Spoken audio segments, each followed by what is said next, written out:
to the voices of the people. We are suffering. This suffering is too much. It's too much. Look at the students. There's no job. They finish school. There's no job for them. We analyze the undercurrents, expose the intrigues, and break down the narratives that define our democracy. Dr. Tony Olisa Mbeki delivering razor-sharp analysis, and Ebuka Franklin and Chisom on the question wheel, driving the conversation. We bring you the most compelling discussions on governance, policies, and power plays. Stay informed, stay engaged, stay ahead. The Polity, every weekdays at 9:15 a.m. Exclusive on Udala 104.7 FM Onitsha.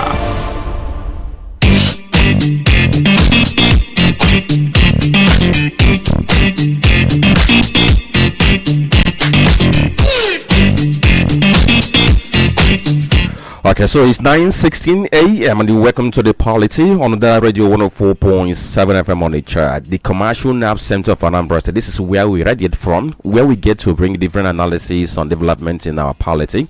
And today being Tuesday, the 9th day of September 2025, of course, we have congregated for us to look at these issues and provide different perspectives to all these developments.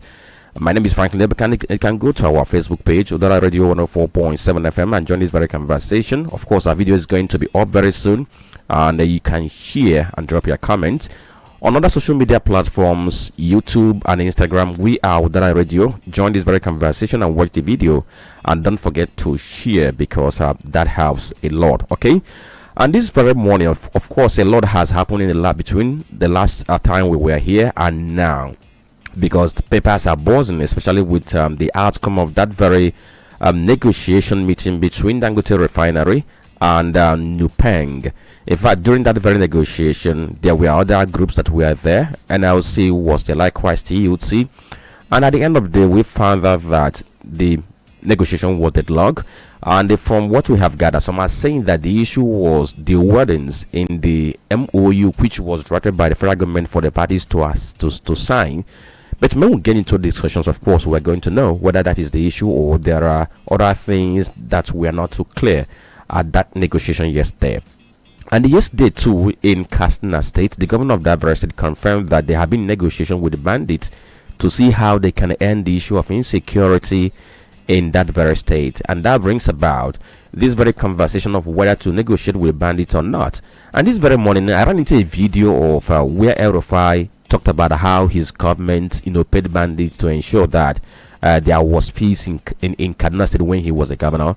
And that video was just opposed with the one he made recently when he appeared on TV, criticizing federal government that is paying bandits to ensure that there is peace. And that makes you to wonder if these are the kind of leaders who we should take seriously or not. Then talk about here in Anambra State, I learned that one governorship candidate, of course, stopped people from staying with him in a VIP section in a certain airport. And people were asking questions. If that is the case, does that show that he can tolerate and he can mingle with the commons if he can't allow people to stay with him at a certain VIP section of an airport? So we have a lot to talk about this very morning and talk about the figures coming from the ongoing CVR and keep on wondering, Southeast, what is Southeast doing? Because the North has seen that the South is leading in the CVR and North is now mobilizing. Wasn't not yesterday I saw Kano State government putting up a task force to go into the villages and mobilize people to ensure that they get to register. But in our own case, of course, we stay aloof, and then at the end of the day, we blame everybody for our woes. By the time we get to talk, there's a lot to talk about this so that we unravel what you may not know. Okay, so these are some of the things you are going to see in today's conversation. I'm not alone. Tony Olisa Mbeki is here. Good morning, Tony. Good morning, Franklin, Ebuka. Good morning, the good people of Nigeria, the good people of Southeast, the Anambra and Onitsha, wherever you are listening to us from. It's always a pleasure to be here, and we thank the Almighty God, the maker of heaven and earth, the author and finisher of our faith, for making it possible for us to be here as usual. It's another, not really brand new week, because we know that the week started since Sunday, but this is Tuesday, and for us here in the Southeast, it always looks as if it's the beginning of the week for us. We know why, but we pray that with time these things will be sorted out And we are believing to do justice to developing stories as usual. We've done it so many times here, and we call on you to go on social media, Facebook, YouTube, and even on X. Get involved. Send your comments, your appraisals, and we always appreciate some of these things.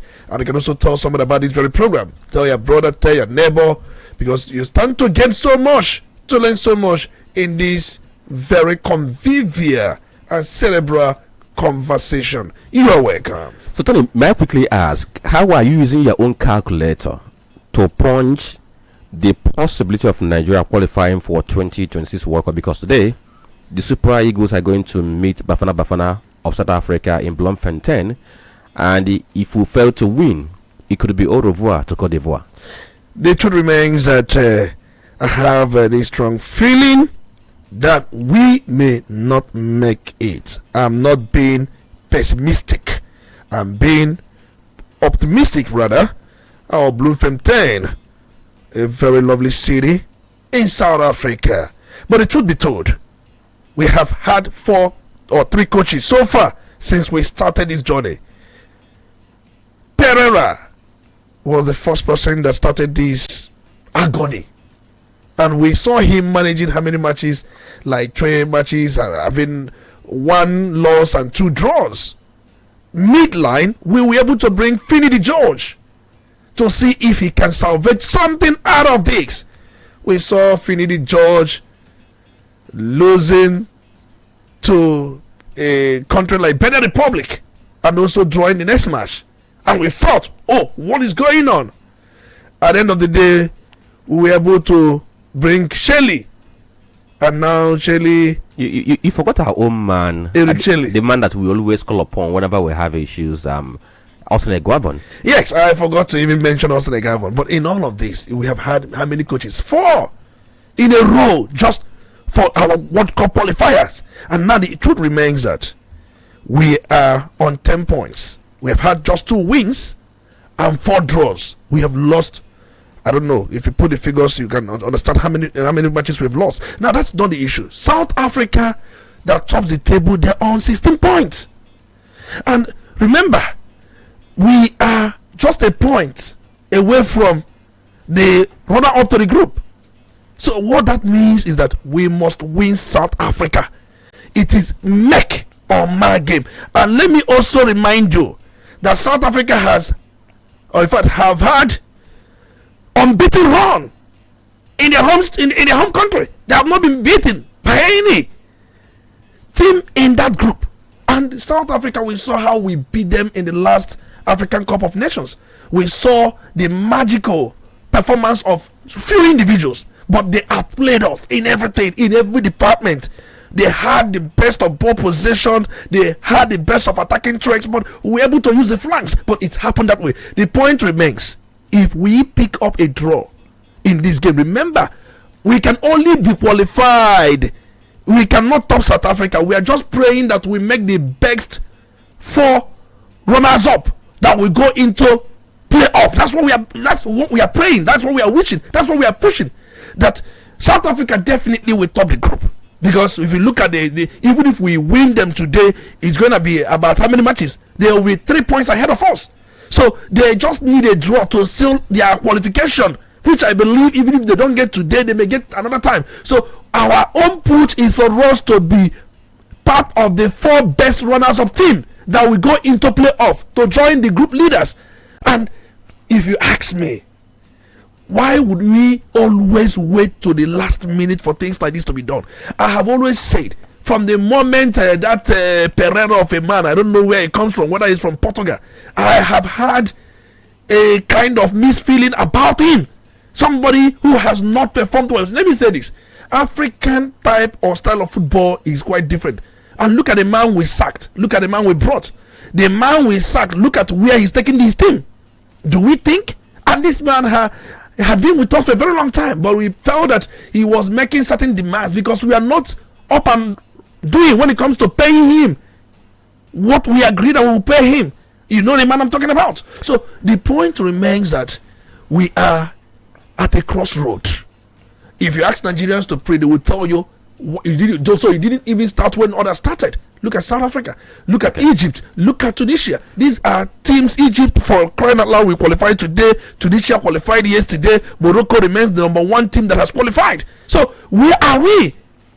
Okay, so that's the question, because for me, it's been long I dumped my calculator inside a sea. So if anything happens and we see Nigeria at the World Cup, then that becomes a miracle. So let's get to see what the papers are saying this very morning. So, okay, as usual, we have 4 newspapers, and we're going to begin with the headlines we have on Vanguard newspaper. The banner headline says 2027 Jonathan's camp, PDP top shots, win P2B. The story is on page 5. It has a rider, ex-president's only southerner that can beat Tinubu. So this very win, when is it going to end? Because all these brides that have been wooed for a long time. So when is it going to end for us to know where they are headed? Violations. Keyamo directs NCAA to start public shaming of airlines. The story is on page 26 of Vanguard newspaper. Above the nameplate, Tinubu orders overhaul of military operations after Borno massacre. The story is on page 10. 5% fuel consumption tax. TUC issues 14-day strike notice. Check page 9 of Vanguard newspaper. And then Speaker Abbas, ADC, PDP Bika over Tinubu's responsible borrowing. The story is on page 26. In fact, that statement, which was made by the Speaker yesterday, it was reported variously by different newspapers. In fact, one reported that he criticized the government of the day for borrowing. But this very morning, I read a reporter that it wasn't what he said, that he was quoted out of context. But from what he said at that very event, people have been reacting, asking, you are saying we should oversight. You are saying that there's need for oversight on the executive, whereas you are a member of the parliament. In fact, you lead the House of Reps. So are you doing that very job, or you're trying to shift that responsibility to who God knows or who God doesn't know? And then another headline here says oil prices to fall below $60 per barrel as OPEC eases output cut. The story is on page 20 of Vanguard newspaper. Kwara APC chairman's wife daughter kidnapped. The story is on page 6. FG to Dangote, Nupeng, we shouldn't toy with oil sector. It has a rider, Pengason, Petron, others issue strike threat.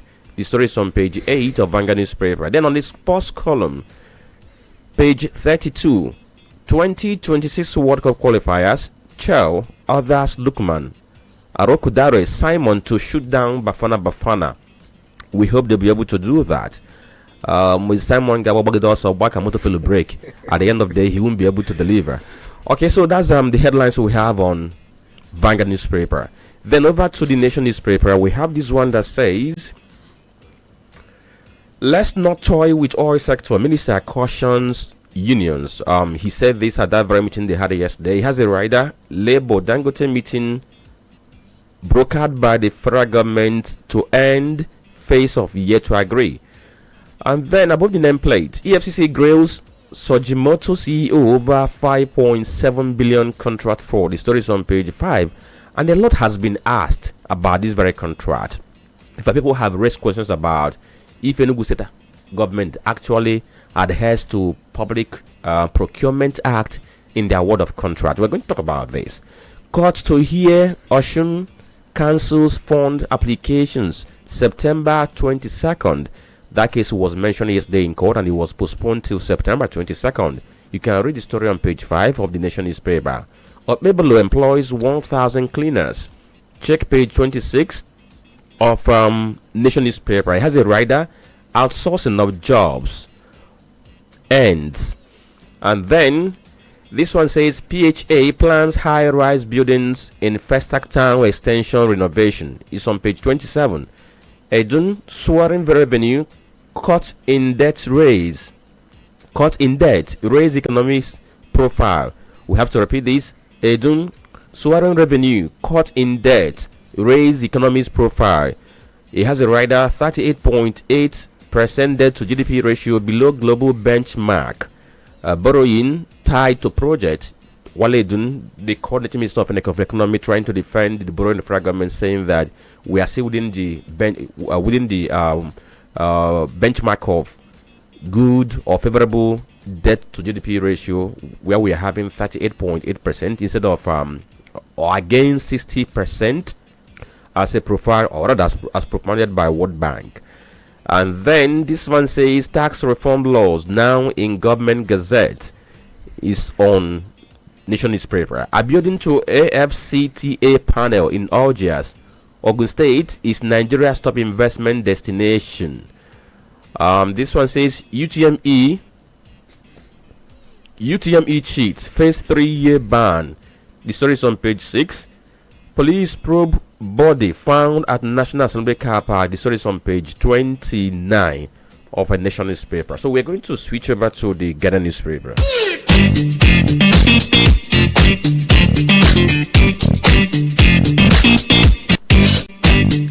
So on Guardian newspaper, we have this that says how Japa vendors investor fatigue keep telecom services below par. The story is on page 6.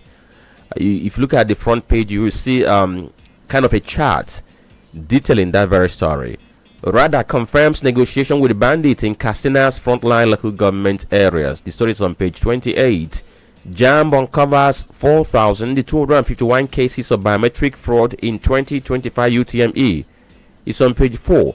If you go through the story, from the report of that very panel, which was set up by JAMB to look into examination infractions, led by Dr. J. Kepele, and yesterday said that 80% of exam malpractices were driven by parents, and they said it's quite worrisome.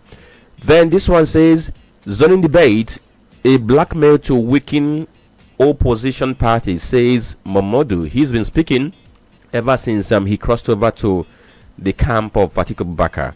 CVR, over 3.5 million Nigerians pre-register in 3 weeks, says INEC. And then Oshun challenges transfer of local government funds case to Abuja. The story is on page 5.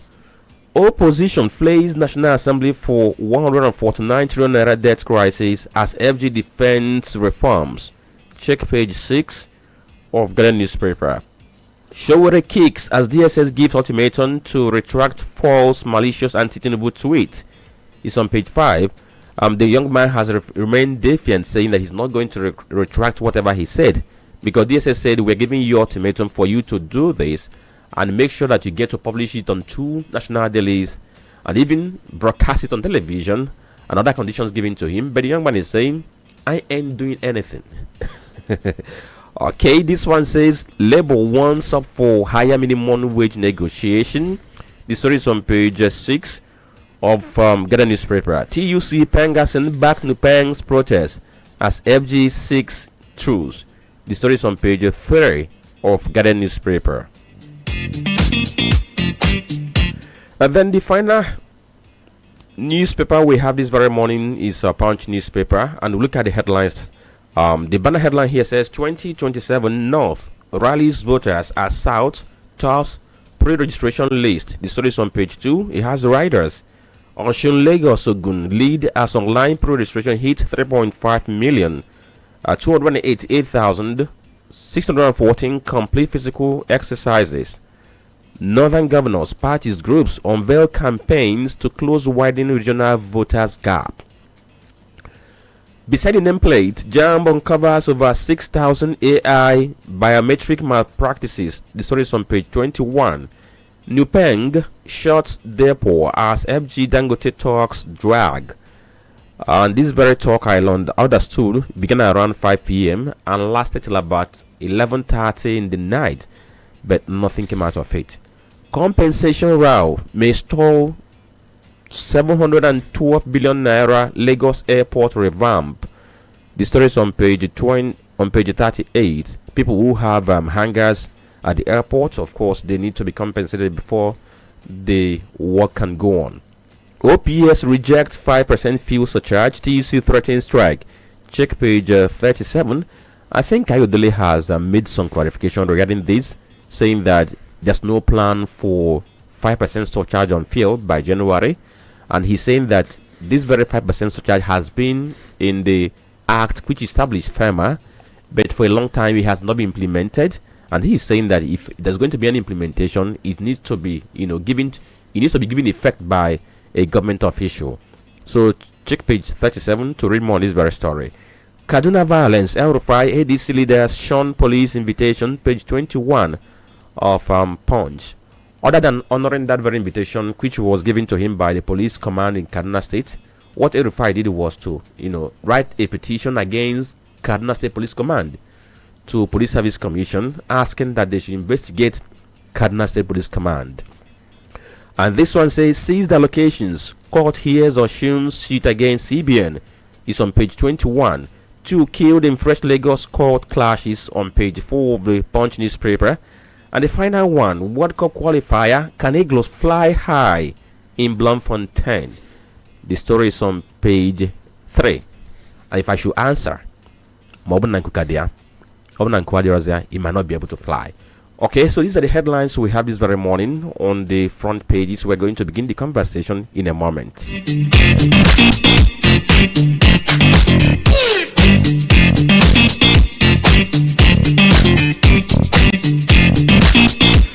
Alright, so thank you for staying tuned to the Radio 104.7 FM. You are listening to the Polity Tuesday edition, and it's now 9:37 for us to begin this very conversation. My name is Franklin and Olisa Mbeki is on the underside to bring you analysis.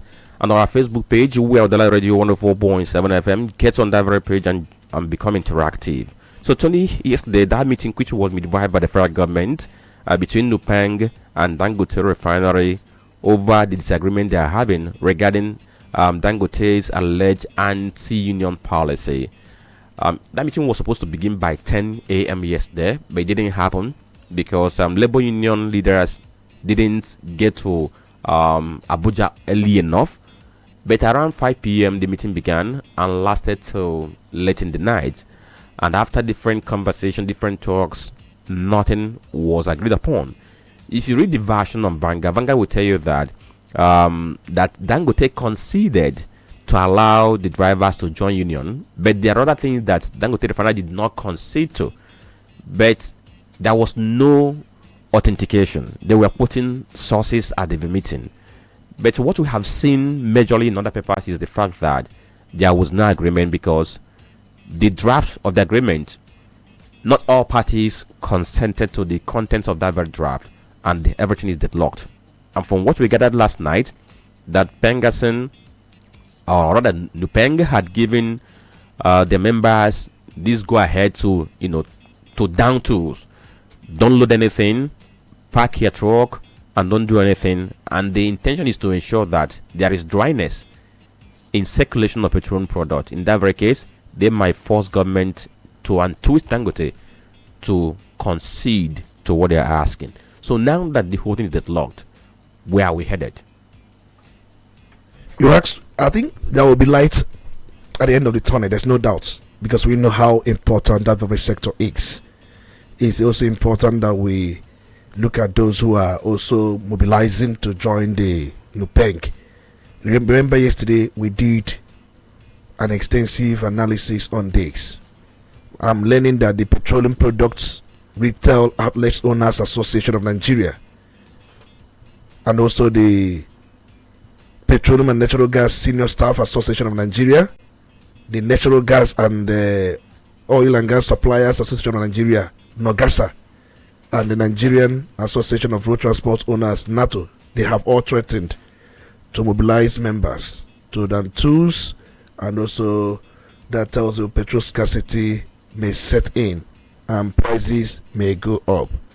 And if you are looking at these other groups, before now we did not see them coming out. We had thought that it was going to be Nupeng as a central union and Dangote, but when you hear that the Petroleum Products Retail Outlets Owners Association of Nigeria, when you talk about these filling stations and all that, they are mobilizing to come in too. And also the Petroleum and Natural Gas Senior Staff Association of Nigeria, they have also mobilized. The Natural Oil and Gas Suppliers Association of Nigeria, NOGASA, they have also mobilized. Even the Transport Union, they have also mobilized.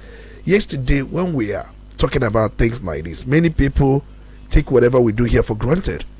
We are trying to give you certain information that if it is not adhered to, look at the likely outcome. And if you look at what the NUPENG, their demands, they have many demands. Yesterday we centered on the unionization of all employees, that is allowing them to be members of the union. And there is what they call anti-union practices by Dangote. According to them, they say there will be cessation of anti-union practices because they allege that Dangote Group is actively engaging in practices designed to prevent workers from forming or joining a union, which we have also highlighted. One, forcing workers to sign agreements that bar them from joining any union or from union membership, trying to impose company unions like the one the truckers association we talked about yesterday, controlled by the management of the Dangote rather than the workers themselves. And for them, they say these things are anti-union practices, and they have called for cessation. They are also calling on Dangote to adhere to Nigerian labor laws and international conventions. They insisted that Dangote's operation must comply with the provisions of the Nigerian Constitution, specifically Section 40 on the right to association, the Labour Act, and the International Labour Organization ILO conventions, specifically ILO conventions 87 and 98 on freedom of association and the right to organize SEM. So they are also demanding that Dangote's plan to use his own fleet of trucks for direct product distribution will displace thousands of existing petroleum tankers drivers and other workers in the downstream oil and gas sector. They are arguing against what they see as monopolistic strategy that could lead to widespread job losses, that is protection of jobs and livelihoods. But I bet you Dangote will not concede to this, and I will support them. I will support Dangote on this very issue. When you are concerned that these rollout trucks, about 4,000 for the first phase, these trucks will displace thousands of existing petroleum tankers drivers. So you can't tell an employer whom to employ. It's not done, but they are just concerned. This is not the major part of the demand, but they have expressed this concern. But they are also talking about fair wages and working conditions. So the broader dispute also touches on the treatment of workers. They have accused the Dangote Group of having a history of casualization, poor wages, and unsafe working conditions. That's the accusations that are made against Dangote. So are these things true? Not really. Somebody who is in the streets would think that Dangote will pay handsomely well. But one thing I know is that if you are a truck driver, Dangote will not allow you to engage in all short practices, all these corners. Tony, let's expand this.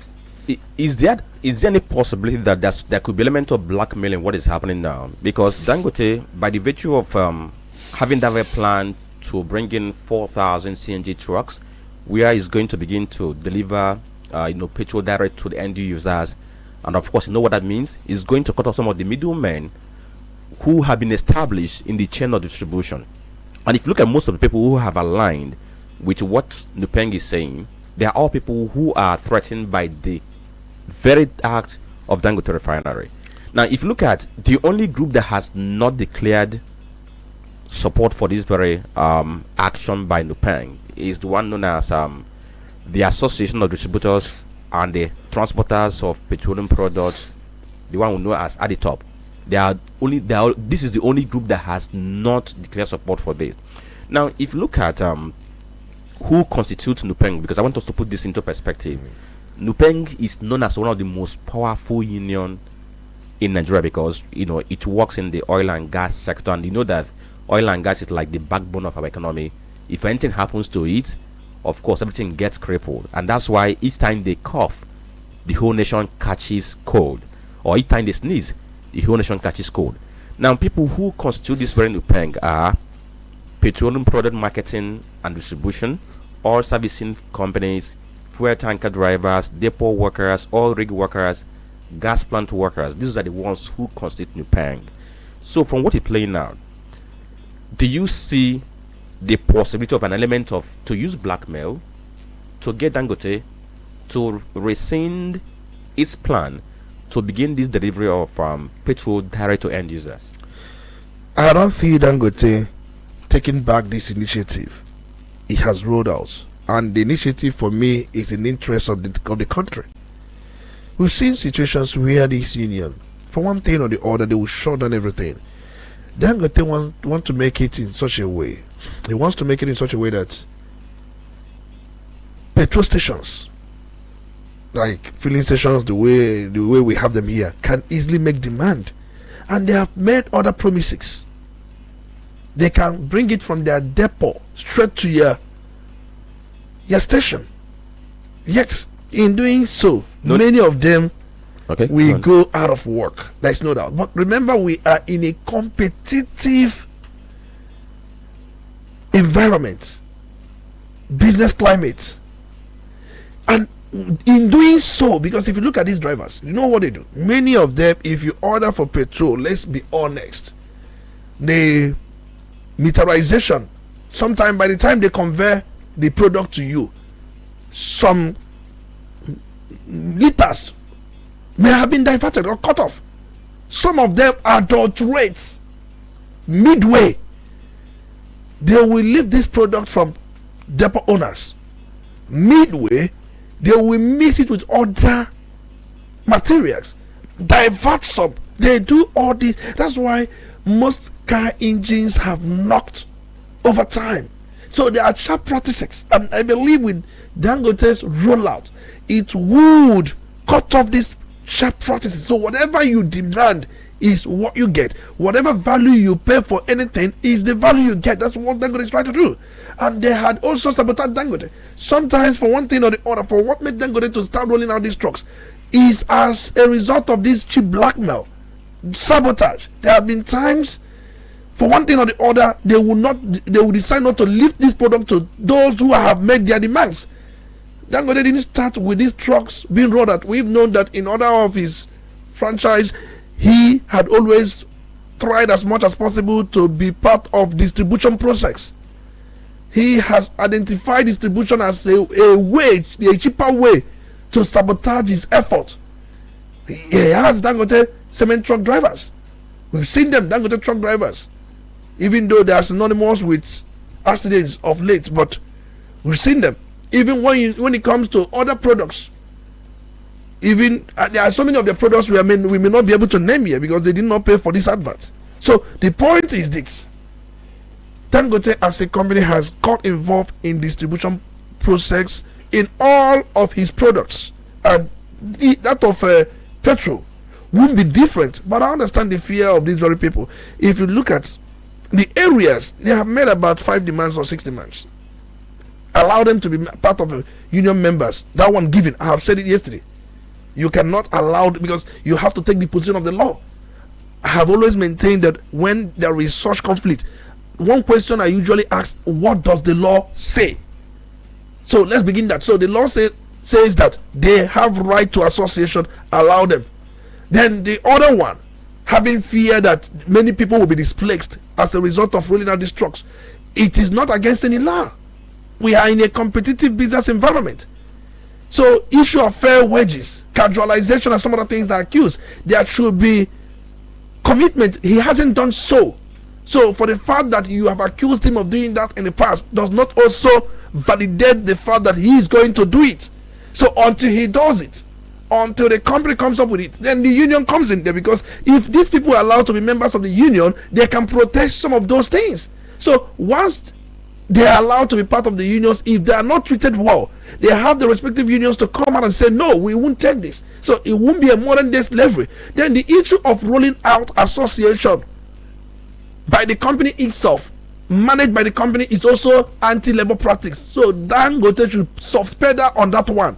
You cannot roll out an association for your employers. It doesn't work. So there are ones, I believe, Dangote should also concede to them about these 2 ones. Stop this association, allow them to be members, and that's all. Okay. Others, they should Just go on with that other ones. If you look at the issue, it appears as if this is an expanded fight against monopoly. And like you mentioned, that we are in a capitalist economy where there's always competition. But most times you can see that competition is not built on fair environment.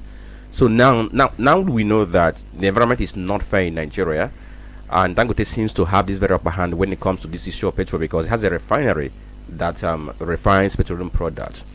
And now we're heading towards a dead end where, if it's not well resolved, of course, we might find ourselves in another era of petrol scarcity and even increase in price, because those who have their owners, they are going to hoard the product and at the same time increase the price. So since we are now in this very situation and we don't have the fair environment, how would you expect government to intervene to ensure that Dangote does not, enjoy that monopolistic okay, look, let me say, he doesn't enjoy that monopoly which people have been crying about, and at the same time he will have the good environment for his business to thrive, because somebody who has invested, of course, has to recoup what he invested. I understand that Dangote likes monopoly, there's no doubt, and we've seen his involvement in trying to bring other businesses down so that his own will stand tall.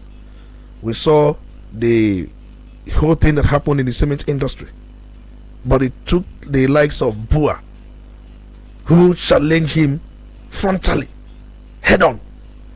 He was able to decimate Ibeto cement, and we saw what happened with the help of government at that time. If not for Obasanjo, that helped him so much, that pushed him so much, that relegated Ibeto to the background, because it started during the time of Obasanjo. And one thing about him, he likes fixing the prices.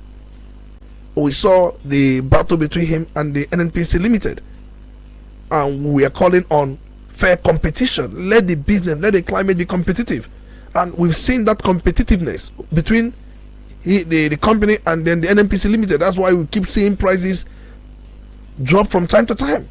So in this case, government should provide a level playing ground for all stakeholders, business interest, and everyone alike. That's what government should do.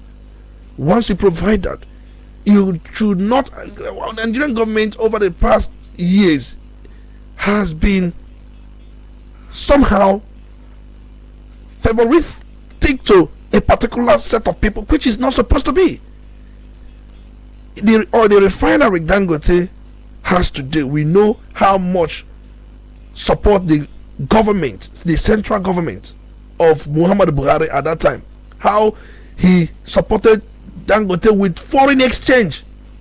He did so much, gave him credit facilities over time. If not for that support, he won't have the refinery as we speak today. And if not for the same support, he will not have cement industry as we speak today.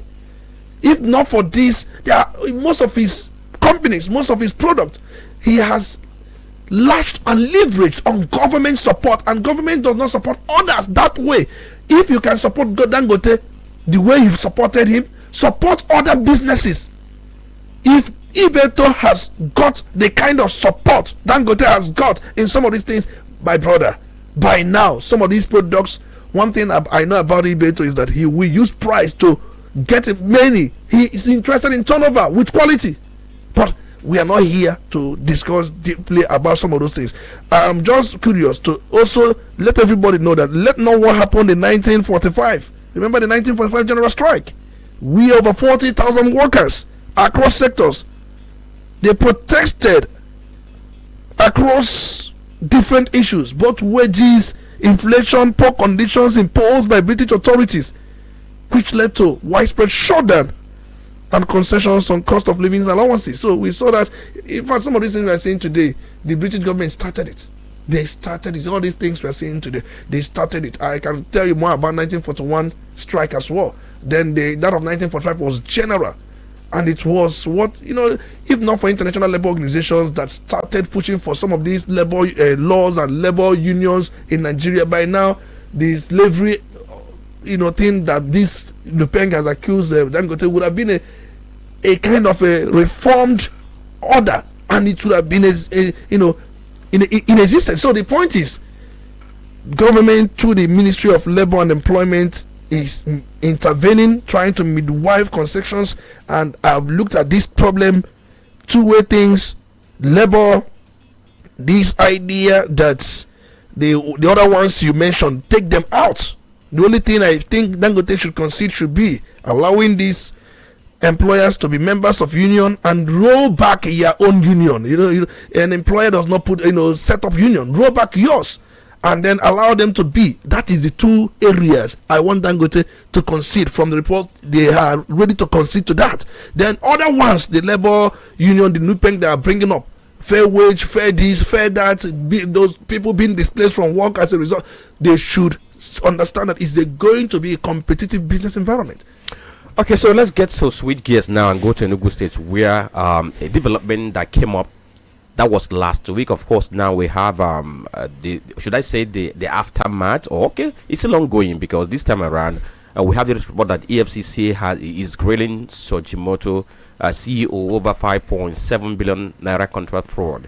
Now let's look at the story as captured by the Nation newspaper. Now it says, for hours yesterday, the Economic and Financial Crimes Commission (EFCC) grilled the Chief Executive Officer of Sojimoto Luxury Construction Limited, CG Bomi Ogundele, in Abuja over alleged diversion of about 5.7 billion naira belonging to Enugu State. There were indications he might be detained because the quizzing was ongoing as at 8 p.m. The Anti-Graft Commission froze his accounts and that of his firm pending the outcome of a preliminary investigation.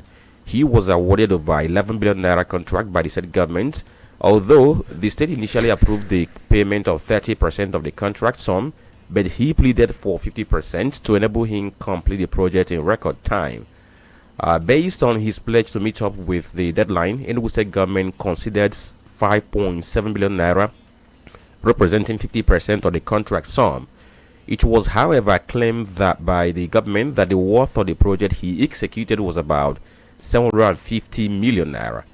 The state also alleged that he had remained evasive and allegedly refused to return to site, leading to a formal complaint to the EFCC. When he refused to honor EFCC's invitation, he was declared wanted. But before he showed up, it was learned that a team of investigators and officials of Enugu State government inspected the project site.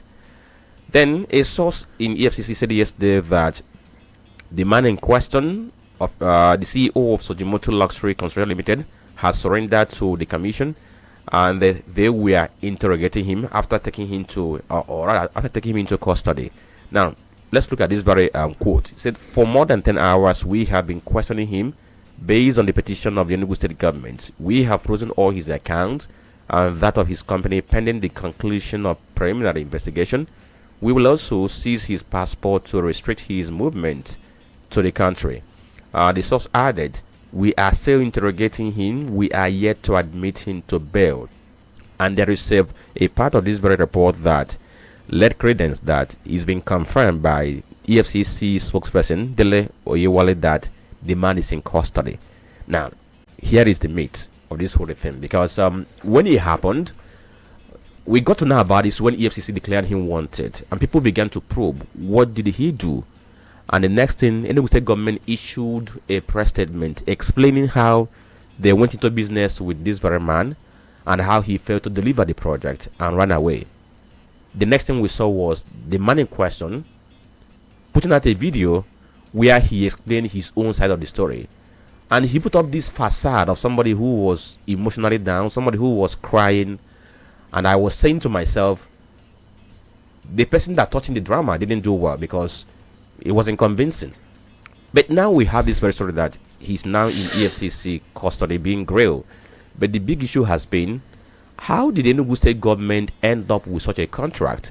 Because people have raised a couple of questions about this. One is this: how did the Enugu State government award a contract without open bidding, without following Procurement Act? How did the Enugu State government give a contract and agree to pay 50% other than 30% as provided in the Procurement Act? Another question that have been raised. Don't forget too that the person raised the bond using Jai's bank, but when he was paid through another bank. So many questions have been raised regarding this very contract. So Tony, we are going to start from there. The issues in this very contract before we not get to why EFCC declared him wanted, and the growing that's all going now. But you have to be after this very commercial break.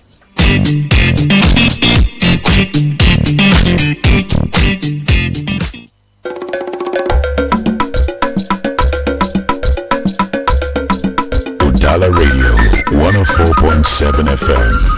Seriously authentic.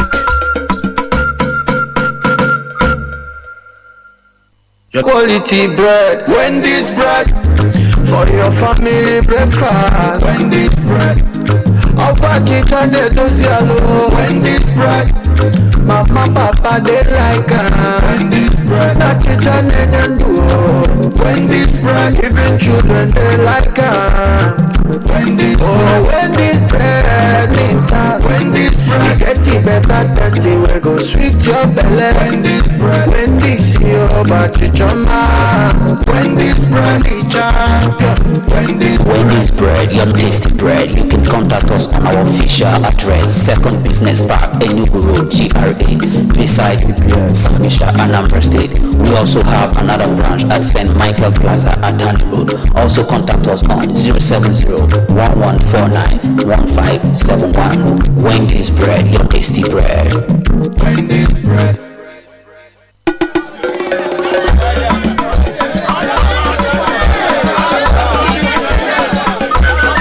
From the commercial city of Onitsha comes Udala Radio 104.7 FM, the voice of the region,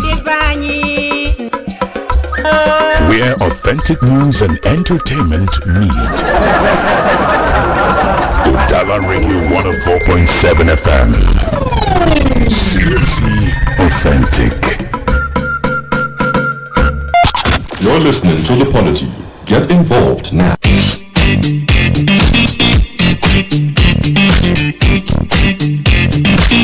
Alright, thank you for staying tuned to that Radio 104.7 FM. You are listening to The Polity, a program of news and current affairs, where we get to draw conversations from the headlines of various newspapers as we have read at this very morning. My name is Franklin and Ebuka. Olisa Mbeki is with me on the analysis desk, and we have brought up the story of what is playing out between Sojimoto CEO and the Enugu State government. Like we told you that he's now with the EFCC answering questions regarding what played out between him and the Enugu State government. But where we're going to is the issues in this very contract that has brought about this controversy or this loggerhead between Enugu State government and the Sojimoto. So, Tony, what are the issues that need to be pointed out? You have pointed out a few of the issues, but maybe I have to complete the ones you did not mention, and we must try to break it down so that everyone listening to us will understand the whole thing. When we are talking about contract, before a contract is awarded, we must make it known to everybody there is a legal framework for contracts to be awarded by state or federal government. In the case of state government, Enugu State government has Public Procurement and Related Matters Law 2009, law number 012, and that very law is the main law that guides contract award. We know very well that this 2009 law was formally, in fact, the law formally established the Enugu State Bureau of Public Procurement, ESBPP. So it guides how some of these things are done.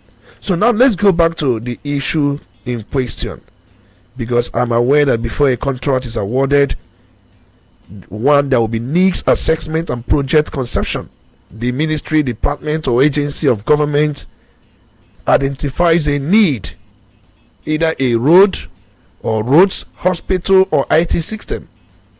This is usually captured in the budget proposal submitted to the State Assembly or National Assembly in the case of federal.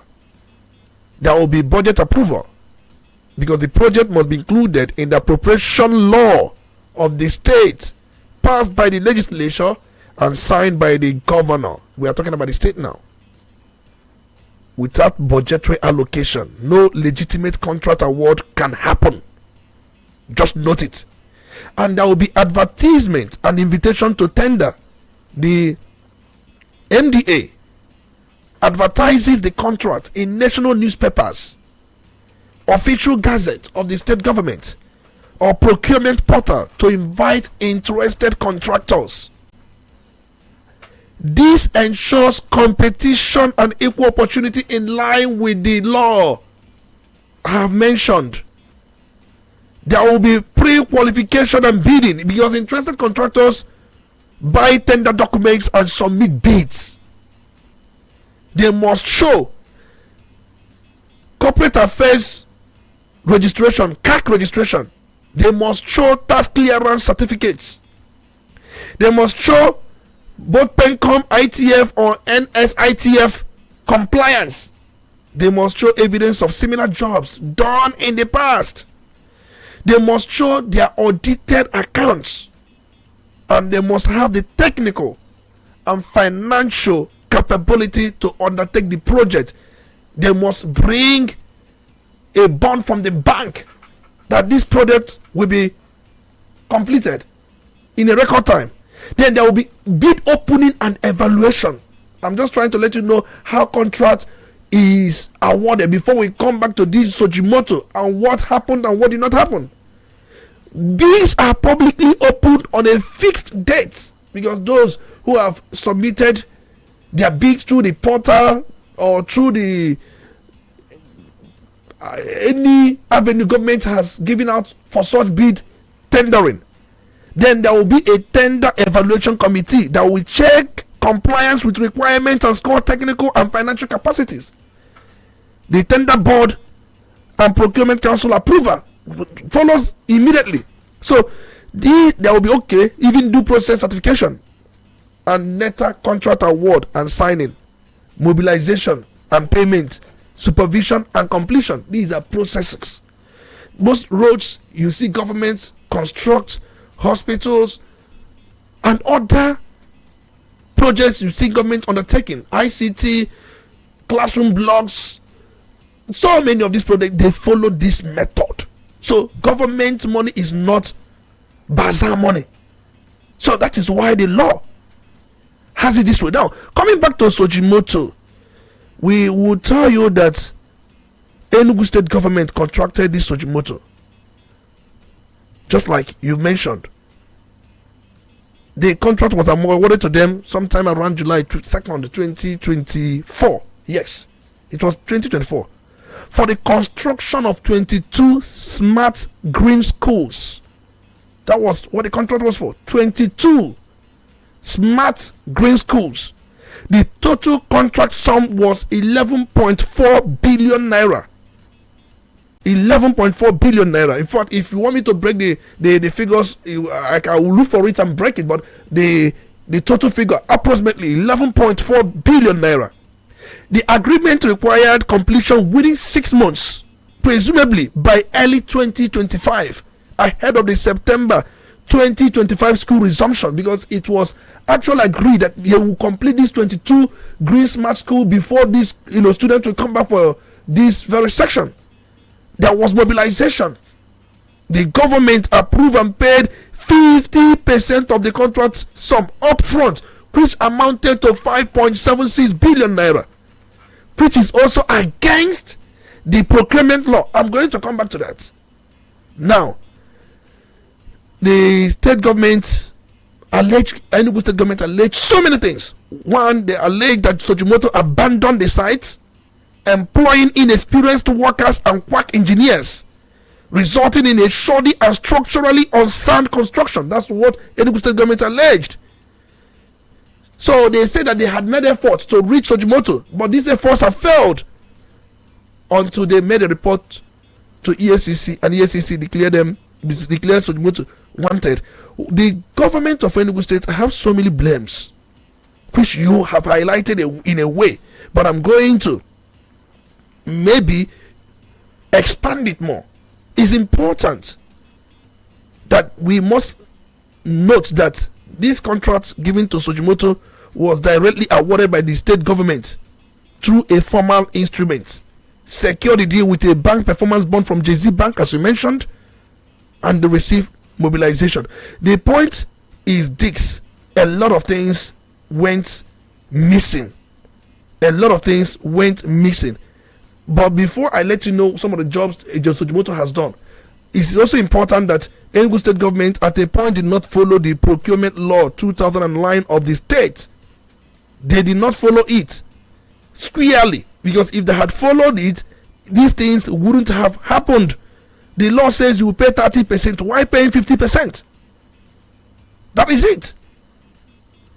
There was absence of competitive bidding and advertisement for that job, which is also against the procurement law of the state. There was no clear no objection certificate from procurement authority. As I said, there was no clear no objection certificate. Why would you pay 50% when the law says the cap mobilization should be 30? And there was another one you mentioned, but it is in fact the biggest risk. The company Sojimoto brought a JZ bond, which is the formal instrument for the contract to be awarded to it. Why then did they also give you another bank account to make payments? Why not that JZ bank? Because it was part of the process, and it was also contained in the law. And then you also have questionable contractor competence clearance. I will absorb them, because another question I wanted to ask: did they also find out if Sojimoto had done this kind of jobs in the past? But I'm aware from every record, because we know him as a high profile real estate person, but there's no track record of smart green school. Exactly. What we know Sojimoto for, they did one luxury residential development somewhere in Banana Island, Lagos. I'm also aware that there was this tallest and most sophisticated building on Banana Island. They called it Lozirezia by Sojimoto. I'm also aware that there was one property they called Lenado by Sojimoto, a 33-story waterfront high rise on Banana Island. There was also this Queen Amina by Sojimoto. These misused twin tower development in Abuja, inspired by Queen Amina. So they are known for high rise building. And there was also another, in fact, there is this bank. I'm just trying to remember the bank. I think Providus Bank headquarters in Abeokuta. They completed a luxury office building for Providus Bank. So I know I've seen that very headquarters. It featured one Swarovski chandelier and all that. So they are known for high-rising, or high-rise buildings. That's what they're known for. And especially they have done this project somewhere around Banana Island and some in Abuja. They are not known for these green or smart green schools. They are not known for that. So they are not known. They have not done something like that in the past. Now, let me also bring this into this conversation, because the young man, when he did the video that he put up on social media, he said that he took up that very job out of friendship because the money offered was below what could cover to do that very project. People were asking questions. So if that was below what it would cost to do that very project, why take up the project? And they said this is one of the red flags to consider. Then there was also a part where the state government was said to have promised him another contract. Just do this very one, a bigger one is going to come up. Now another question we're going to put up now is, if something like this happened in Enugu State, and before these shenanigans got to the public knowledge, nobody knew how much was involved in that very contract. So if all these issues were going on, people are now asking, Enugu State House of Assembly, members of the assembly, what are they doing? No oversight. What are they doing? Then people of the southeast too, do they care about what their governors are doing with their money, or they have their eyes on the federal government? The truth remains that the state assembly felt in this responsibility, but most times we don't ask questions. Everything is not about criticisms and then pull him down syndrome. We raise questions where necessary. Enugu State government has been doing well, there's no doubt. we must give them credit. But this is a one-off, possibly to soil the tremendous achievement, the tremendous works the government has recorded. But one thing we also forget, in fact, the governor Peter Mba has a cabinet, many commissioners, special advisors, senior special assistants, and then senior assistants. In fact, he has so many of them. And the state assembly, didn't anybody tell the governor, Mr. Governor, this project 22 smart school to be constructed under 6 months, Mr. Governor, don't you think it's unrealistic? Because you're engaging one company to do 22 smart schools. Mr. Governor, within 6 months, this should have been a red flag. And for the man to accept he will do this under 6 months. Mr. Governor, are you not suspecting something? Even when we know we did not follow the procurement law of the state.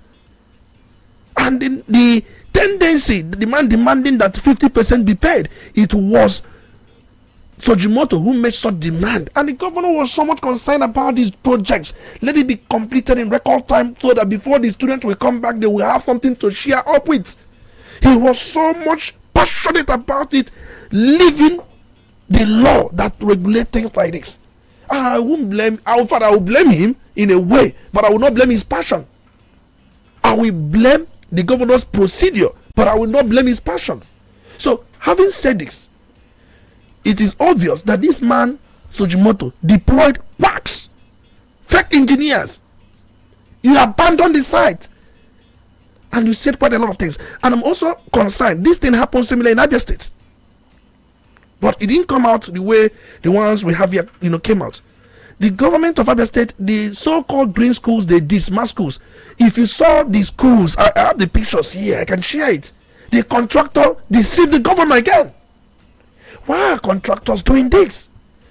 Governor of Abia State, Lex Oti, he has this passion to come up with this green smart school because everybody is going to smart school. If you saw the projects done with 15 billion, if you saw the project done with 15 billion in Abia State, it looks like, what will I call it? All these shops. You know how you construct shops? Look at the environment. There's nothing smart about it. The contractor again deceived the governor.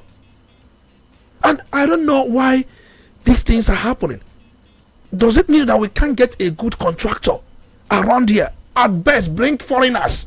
If the local ones cannot do it, most times people will say, give our brothers, give our local contractors job, give them job. You can't bring foreigners to do this. Foreigners have proven most times to be more competent. They have proven. So my own is to who will deliver. I know most times the idea of giving these contracts to local contractors is to make the money circulate and also to help grow the economy. But when they are not delivering, what do? If you had given most of these foreign companies this contract, they will tell you we cannot be able to do this in 6 months. 22, they will make it known to you. Okay, so Tony, let's go back to the plan of Enugu State government, because Enugu State government has a plan to build 260 smart schools, and the plan is that there's going to be one in each of the 260 political wards of the state. Now, the one we know is the one awarded to Sojimoto. I understand that the other contractors who are doing some others of this very project. Now, for us to leave this very matter, just one more question, which is, I'm going to do extrapolation now, because we've also crossed over to Abia State, and that leads us to wonder how many state governments or even federal government comply with the Procurement Act when they are awarding their contract. And if they're not doing this, lawmakers will be elected. Can we begin to ask them questions? Can we begin to seek for information so that we can use to engage? Because this raises so many questions about public accountability.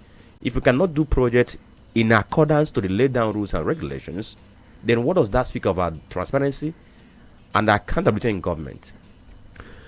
You asked me how many governors do comply. Sometimes, I must be honest to you, majority of them or almost all of them may not comply. Most of them are being moved by passion to see this project realized.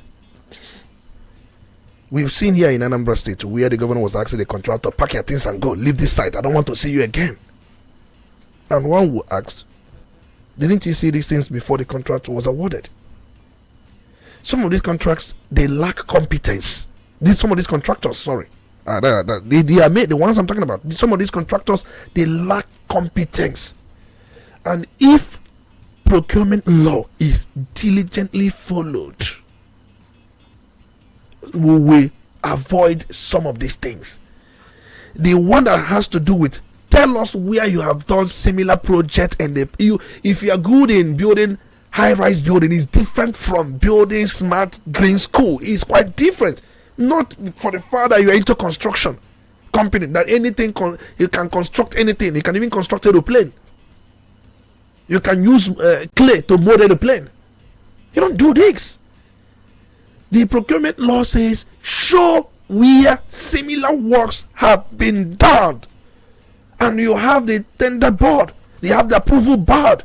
They should follow it up and see, yes, we've been able to pinpoint. See, if that law is followed, every state has it. In fact, it was a federal law that was domesticated by so many states, so it's important we look at it. So I have said it many times. Yes, look at the ambition to have smart school in every 220. Good ambition. But look at what Sojimoto has messed up with. Messed up everything. And then the worst is the state government, apart from EFCC following up about, they should find a way to make sure that he pay the whole money given to him. Somebody said it's an impeachable offense on the governor for him to have. I don't want to bring politics into this.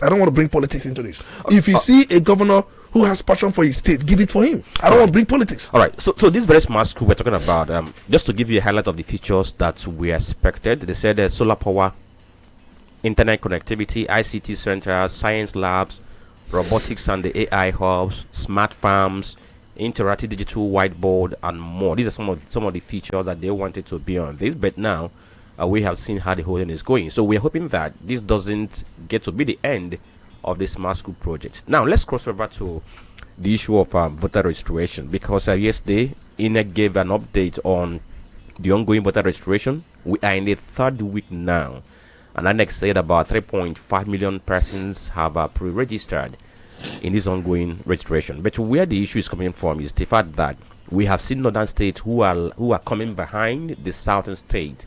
They're not trying to rally their people around for them to begin to go to register, because we know that when it comes to the issue of election in Nigeria, we have known the north to produce the most figures when it comes to the actual voting. So from what we have seen so far now, the story is saying that northern states in the country have begun voter mobilization.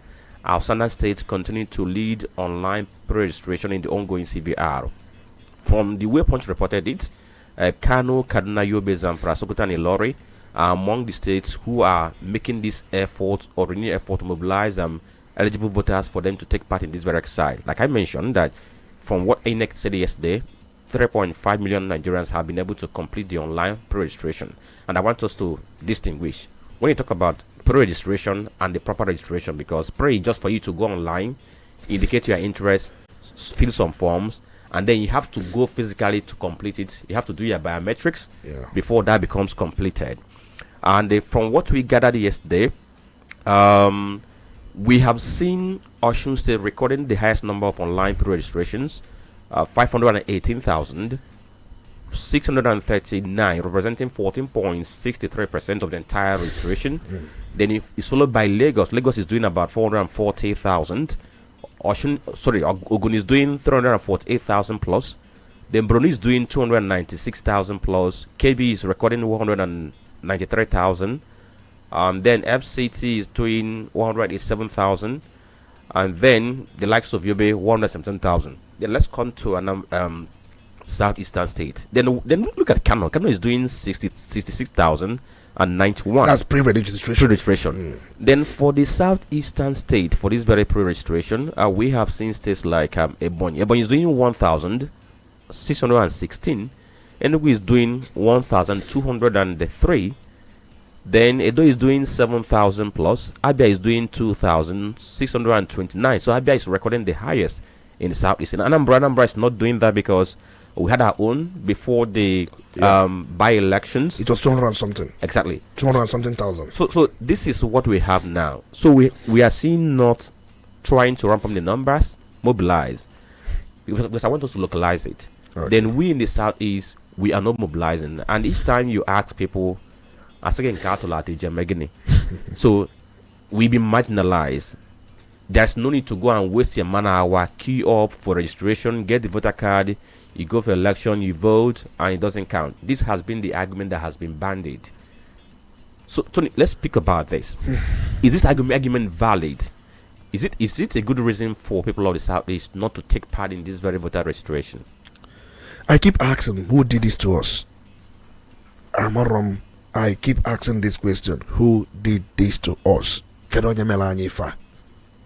Sometimes we don't like the truth. We don't like being told the truth. I remember before 1960, elections under the colonial rule featured stark regional disparities in voter registration and participation.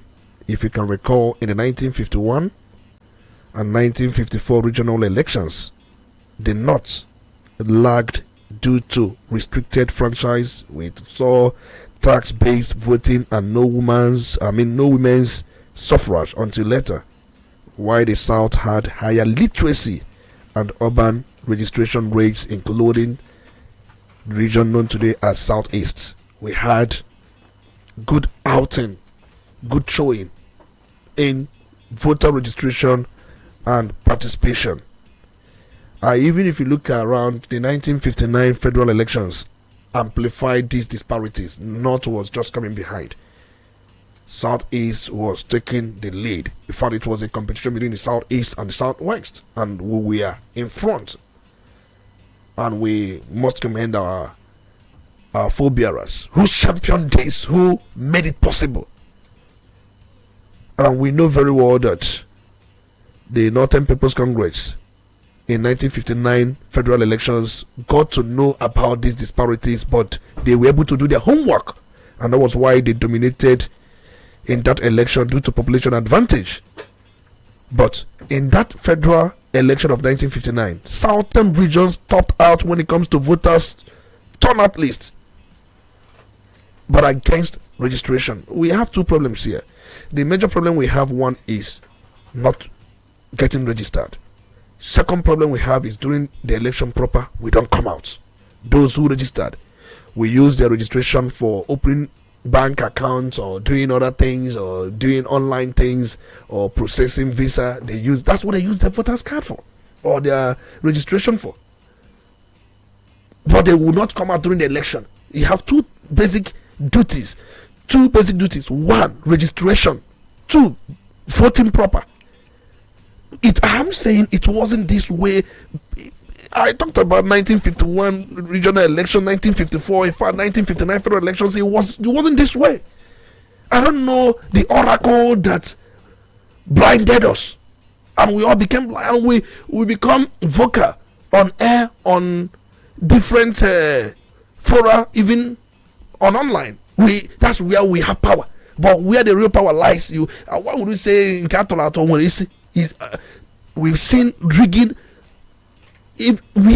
Rigging has taken place in so many places. Rigging has taken place in so many places. So why would we attach all manner of sentiment? And let me say this: the governors of Abia, Enugu, Ebonyi, and Imo State, they should shut down a particular day where they would shut down the market, and everybody, those who have done and those who have not done, they should go and start their pre-registration online. Visit any online platforms for your pre-registration. What is all this? The northern politicians are doing things similar to this. You think they have not mobilized, they have set up task force to ensure that their people get registered. This is a game of chess. That's what it is. That is a local aphorism. That if you dull, what belongs to you will be taken away from you and be given to somebody who is more agile. You cry for this, you cry for that. Let me say this thing.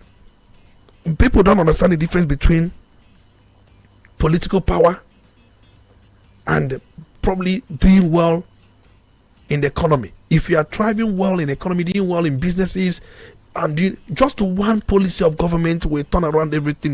You will become poor overnight. People don't even know this.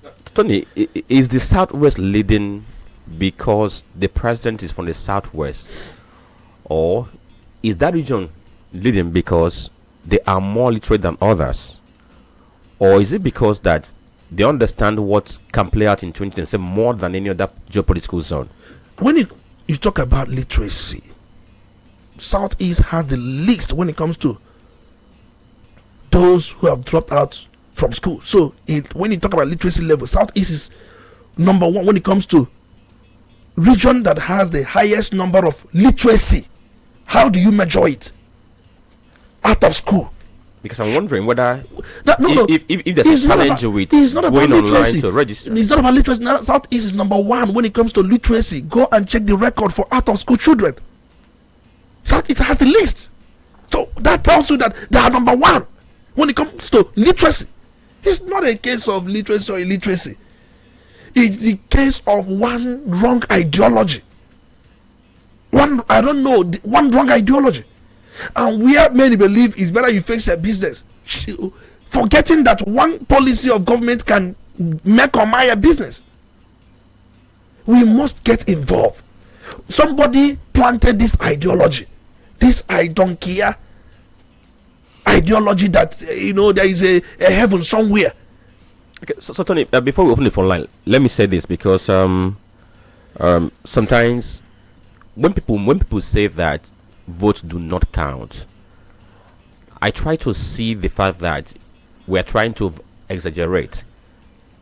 The system is not perfect. We have imperfections here and there, and we have seen failings from INEC, no doubt about it.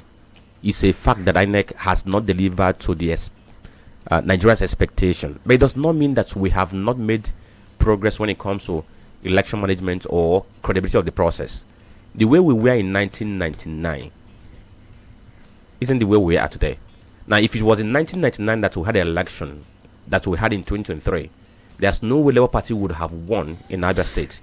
There's no way 7 lawmakers from Labour Party would have won a seat in Anambra State House Assembly. There's no way a Panwan Tapa would have won a seat in National Assembly. There's no way the person representing Idem North and South would have won a seat. Yeah, exactly. In the House of Reps. You know why? Because the person who now represents them in North and South in the House of Reps, post ya, but that's true. But he won. And look at the people he won. He won against those who had been there before. Exactly. When it comes to followership, when it comes to experience, when it comes to this, but he was able. So the most important thing, I have said it, the person who wants to rig has more job to do. Because for you to rig the process, you have more work to do. But if those who are involved are vigilant, you cannot rig them out. But we are praying for situations where there will be more improvement in the electoral process, electronic voting, and management of results. Situations where certain things will not repeat itself. But it does not stop people from pre-registration. INEC has made it somehow easy. But I remember I've called for unbundling of INEC. I have called, but that's a matter for different day. But the point remains that why can't we use the same phone we used to do voice notes on WhatsApp? Because many of us now know how to do WhatsApp voice note, where one person will start to trending one negative propaganda, and then it will, that's what people do. And not just that, the same that WhatsApp, you can't even just open a browser and just type INEC. You see the search engine bringing the portal, you click the portal, just put in your name, saying that you would, what is all this? Let me not do this analogy so that people understand where we're coming from, because each time we thought there's no open the radio, it's not open the radio now. For you to be taken serious in Nigerian politics, when it comes to power negotiation, you must have the numbers. That is it. Now, have you asked yourself, why does anybody who wants to contest for presidency goes to the north first? Because the numbers are there. Each time they are negotiating on how to share power, they go to northwest geopolitical zone first. That is it. If they're thinking about how to allocate ministers, how to allocate projects, They consider the people that give them the highest number of votes. Even when you think it's not proper, but that is the way. That's the reality. That's the way it's happening. Now, have you asked yourself, why do these politicians don't take us seriously in the Southeast? Because they think that if you can get the North to key in, get the South, we are done. We can even win without you. Take, for instance, who won without the Southeast vote? He won. Even no matter how you say that he was rigged. I know if you open the full lines, the chorus will be it was rigged. But then, the thing is this: it was rigged because I don't know. It's left for the court. We can't say whether it was rigged or not rigged. But no matter what you think, the point remains you did not do your own homework. So the thing is this: whether the system is perfect or not, we should understand the role numbers play in our politics when it comes to allocation of our common resources.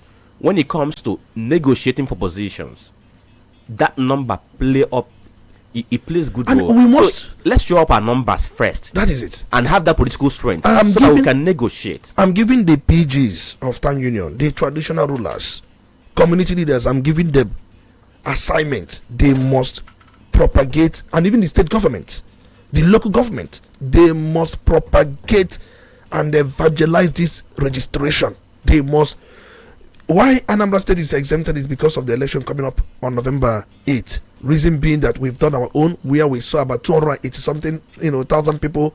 They were added up to the list. Anambra State commands about 2.8 million registered voters now. That's what I commend them anyway. But situation whereby other states like Enugu, Abia, Ebonyi, we are being told that pre-registration they are recording 1,000, 2,000, whereas a state like Lagos, Osun, Oyo, they are recording far higher. What is 1,000? Now, let me give you an analogy. I'm going to use Anambra for instance, and I'm going to use our experience. There was a point in time when former governor of Anambra, Peter Obi, said, "Let us all support Anambra North to have a shot at the governorship." Why was that? Because Anambra North, in terms of numbers, cannot compete with other ones. And that's why in most cases, go to Anambra North now, they don't have project because they are not taking Imogo. These politicians do not regard them as people who come with high numbers. So when somebody comes in, the person focuses on Anambra Central and South because that's where the bulk of the vote come. Now look at Anambra election again. Anybody who is contesting for governorship will run to Idemili North and South. Obosi Ward especially. They run there because they have the numbers. That's the numbers. And remember, when they want to negotiate, they go there. Now look at all the governorship candidates in Anambra State. All of them, the major ones, their deputies are from Anambra Central. But that is because what number is. Politics is a game of number, not a game of sentiment, not a game of Facebook. There is no polling booth in Facebook. Not a game of online war, online media diatribe. These things are non-existent. It's a game of number. We've said it here. The local government in Anambra State with highest number of registered voters, you have Idemili North number 1. Then you have Waka South number 2. But then we also have Onitsha North and South because they measure up. If you add this Onitsha alone, that will be number 1. But they are divided into 2. That's why you may not see them to be number 1 because they are divided into 2. So the point remains: politics is a game of number. But if where you want to vote, if there are those in Anambra State that can also do their pre-registration, especially if you want to vote in your village, if you are from Enugu State, from Imo State, from Ebonyi State, but you're living in Anambra State, but you want to vote in your own home state, you can do the same thing and add to the number. All right, so let's get to the phone lines. 0803 221 6973 or 0803 827 6694. Don't forget that you have 2 minutes for you to make your submission and drop your call. Good morning. Hello, good morning. Good morning, Frank. Yes, good morning. Your name? Olisa Mbeki, good morning to you. You're welcome. Well, my speaker, I've listened to your analysis this morning. I still will disagree with you both on election in this country. That an Okada man win election, Keke man win election, is the one they are not interested on. The one they are interested on, they did whatever they want to do, which is very clear to every human being on earth. Even up to today, to the INEC quarter, it is still suppressing here. River State election. Go there. So, no matter how you put opportunity, whatever they want, they take it. That is the problem. Those Keke and the Okada, is it not out of National Assembly that they won? In that National Assembly, they don't have any say. They have faith, yes, so they are not interested on that. So to me, if they want Southeastern people to be involved in election, they should go and do what they're supposed to do in reforming the electoral law, and it's not authentic. That is when you will see people will be happy. Maroke, just a question. Maroke, just a question. In the same country where the electoral system is not perfect, the North is doing what it's supposed to do. The Northwest is doing that. Northeast is doing that. South is doing that. Then South is doing that. But then Southeast is the one not doing. In the same country where the system is not perfect. I don't understand what he said. What? He asked a question. He said, there are 6 brothers. Let's put it this way: 6 brothers who are jostling for one thing. And the system has also robbed some brothers, not just only one. But those ones who have been robbed also come on to participate. Why will you be a particular brother? No, we are telling you that Northwest, Northeast and Southwest, they are doing well. That we are saying that you have 1,000. You have 6 brothers. There are other brothers that have been robbed. But after robbing them, they will still come back to even add to their number. But your own, one brother says, I'm no more interested, I'm not doing again. What kind of brother is that? Let's just start on the bridge. We are talking about Southeast. Think that we Southeasterners end in here in Southeast. If we divide the number of Southeast into 10, 4 is not living here with us. Even 5, half of us is not even living here with us. So their votes are being down here. We should not be even bringing up this. Their votes are counted as Lagos vote during presidential election, not South-East votes. They are not even giving them that particular time to vote here. My speaker, we have very big problem in this country. So what happened in that election? If you are an evil man in this vote, you do this, and it happened. Nothing happened. So no matter what we are trying to do, until we reform our electoral well, you keep waiting, and then you don't complain there is no project cited in your order. We will still be voting whosoever I want, because whatever you vote, whatever you see, you Maroke, since I've been hearing your voice on radio, you have not cast a vote. Is a problem? Yes. Me, I casted my vote. Did you cast in fact, in the last election, by election, did you participate? Be honest. If I was living there, I would cast my vote. Oh, you did not participate. I will go home. He did not participate. You see it. He did not participate. All right. Thank you, Maroke. I hope one day, if I'll be able to meet Maroke, I will run the figures for him to understand why, in the next 50 years, it will be difficult for anybody from Southeast to test the president. Look at real line. There are so many things we are not giving because of the numbers. Power is not served a la carte. I have always said it. You can't wait and they will bring power and serve you out of sentiment. It's not done so. All right, so I've called the phone lines. Let's get to have your take on this very conversation. Hello, good morning. Hello. Yes, good morning. Wonderful morning to you, Franklin, Olisa Mbeki, Chisom. Good morning to all of us. I'm Ebuka Franklin and I'm bringing from Onitsha. All right, go on, DK. I think the last election, even that of Jonathan, the Southeast gave Jonathan close to 99% of votes. Likewise, His Excellency Mr. Peter B, the Southeasterners gave him close to 90-something% of votes. And you also have to put into cognizance that in our region here, other regions have 50 states in their region. How many does your state have? These are things you need to put into cognizance before you jump into conclusion that the Southeasterners doesn't register. The fact is that we, the Southeasterners, we always confess in everything we want to do. But when we are being disenfranchised and we are seeing facts on ground while we are being disenfranchised, for instance, in the north you're talking about, you see underage people being registered and they also cast their vote. And these are INEC officials who allow that. But the same INEC officials with our politicians here who can think outside the box on what to do to better this region can't even influence INEC. I've been searching. Where is Festus Okoye? This Festus Okoye with his senior brother Mahmoud Yato, they were all over the media before the 2020 general elections, telling us about the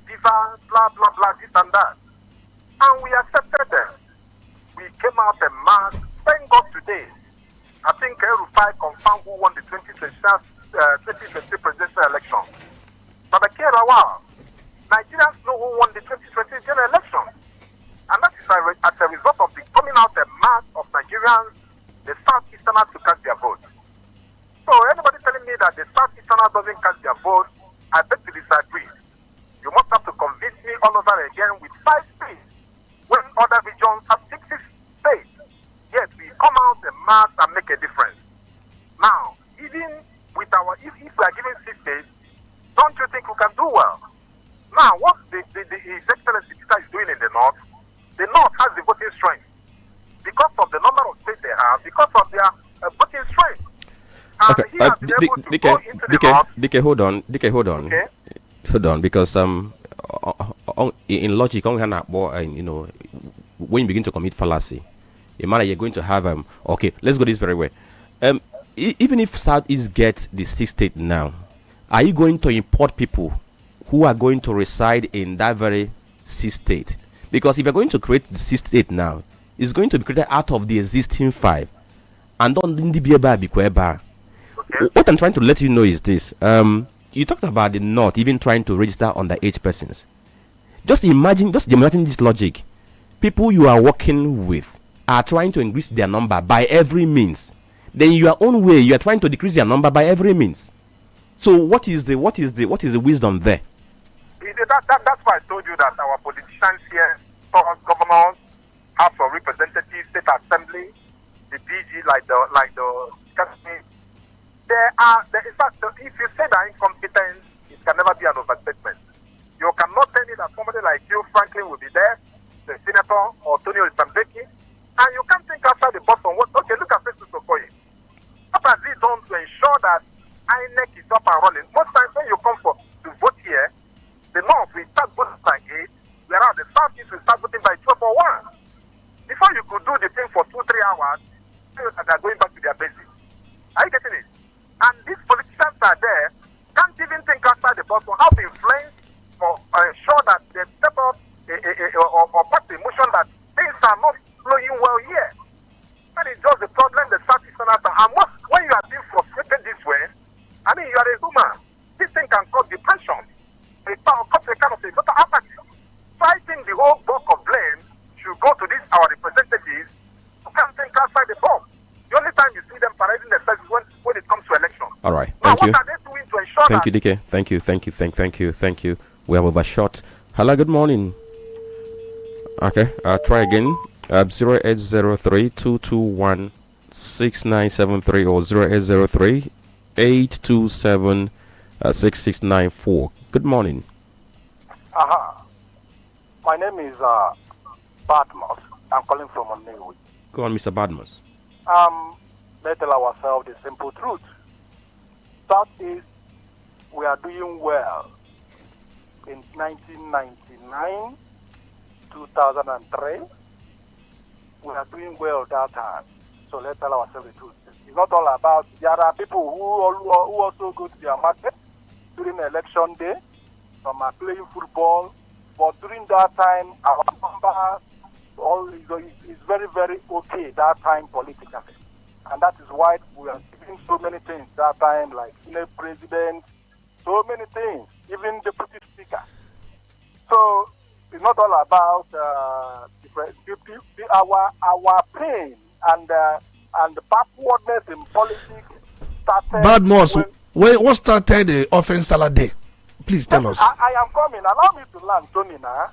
So all this nonsense started with when all this Biafra propaganda coming with Wazirike, and that is when Southeast started dwindling, going down in politics. They are promising us that they will bring Biafra, that there is no need of us to vote, that Nigeria has expired, that all this propaganda here and there. So the thing lasted from 2000 and when Wazirike started his own Biafra in exile, till Nnamdi Kanu joined. So all these things, they devastated Southeast and make us to be looking elsewhere.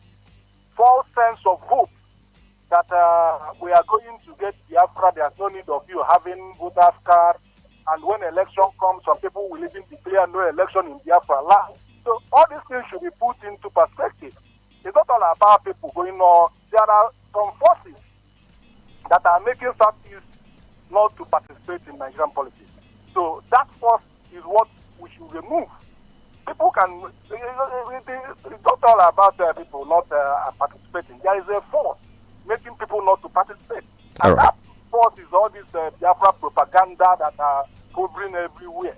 So if the politicians on ground can put it to the nail, make sure that it doesn't exist, you will see that Southeast will bounce back politically. But all right. Thank you. Hello, good morning. Okay, we're trying to see if we can admit more callers into this very conversation before we get to wrap, because we are inching close to our destination time. Okay, do we have somebody here? Hello, good morning. Franklin, good morning. Yes, good morning. Your name? Good morning. Yes, this is Chimeze calling from Ebuka. Go on, Chimeze. Yes. So, all I can say is... Hello? Yes, we can hear you, Chimeze. Okay, all I can say on this issue is that not blaming Biafra agitation or this and that. The whole blame is on the government. You made an analogy of Onitsha North and Onitsha, on the central and the south. Somebody bring it up by P2B that Onitsha North will be given a lifeline. And that is why today they I think but in Nigeria you are... as a whole, the leadership of Nigeria, the leadership in Igbo land or in Southeast, they fail to do what they're supposed to do. Whenever they go there, they are on their own and their family, and the electorate just... Are you safe there? Okay, so let's quickly run to our Facebook page before we come to make some clarification about what last caller said. Dr. Mrs. Molebara from Owerri says that we are now living in a society where morality has fallen to its lowest ebb. Chinua Achebe did not see much to say that things have fallen apart, and we are no longer at ease. A situation has arisen where parents cannot muster the courage to call their words to order. Where do we go from here? Let us go back to the old-time religion of imbibing the teachings of the Bible as regards good living. Obiawu Ikechukwu Christopher from Abatan Sube says, Nigeria case is always trying to survey situations. We hardly prepare on time and proactive in many issues. Must we allow things go wrong before praying and wishing to meet up? Okay, he's talking about Super Eagles. It's a typical case of this. Football is not won by prayers and wishes. Okay, Master AJP says, the Speaker of the House is now worried, just as I am, also worried over the excess borrowing by federal government of Nigeria. OPE and Money Point are always waiting for federal government to lend money any moment. Notwithstanding before then, I will proceed to Federal High Court to swear affidavit of fact that I and my family are not part and parcel of borrowing. Okay, and Bazulugu says the failed sector is once again in the news, not because Nigerians are getting relief, but because stakeholders are trading threats over supply and pricing. While Nogasa is appealing to President Tinubu to intervene and Petron is warning of a shutdown, Nigerians are left asking the real questions. Why must ordinary citizens always be caught in the crossfire of big business and government silence? Okay, thank you for your reaction. So, Tony, we are wrapping up now. And this issue of voter registration, we're going to just few words. If you look at the voter distribution by 2022-2023 data by geopolitical zones, Northwest 22.67 million, Southwest 18.3 million, South 15.2 million, North Central 14.1 million, Northeast 12.8 million, Southeast 11.49 million, the lowest among the 6 geopolitical zones. We are politically disadvantaged. There is no doubt. We need one more state to measure up. Remember, we have 5 states, and these states they have the numbers. We know very well that in terms of local government representation, in terms of House of Representative representation, we have always come short because of the disadvantage the country has placed us. Notwithstanding, we know very well that we must push for one more state, and we must commend those who have been doing this, and we keep pushing for one more state in the southeast, at least to be at par with other geopolitical zones. And we must also help ourselves. I've always said, and I've always maintained, power is not served a la carte. Sometimes when government fails to do certain things for us, what do? We do those things if we can. We've done that in area of housing, water. There's some things even before now. We don't rely on government. Mostly what Southeast relies majorly on government is security. Against other geopolitical zones. Other geopolitical zones rely so much on government for different things. But here we just rely mostly on security, health, education. These are major ingredients the people here rely on government. Okay. But we can do more by participating in an election. Most times when people come up with false propaganda, we try to bust these things here. We bust them here and tell you it's not true, it's not going to work. Right, so we must do things the way others are doing. The idea of states having 1,000, 2,000 pre-registration, whereas other states are having how many? 500 and something. 500 and something, and you are measuring 1,000. This one has gone beyond no government in America. All right, so on that very note, we end today's conversation. Thank you all for joining us today. Thank you, Dr. Tony. My name is Franklin and Ebuka. Good morning.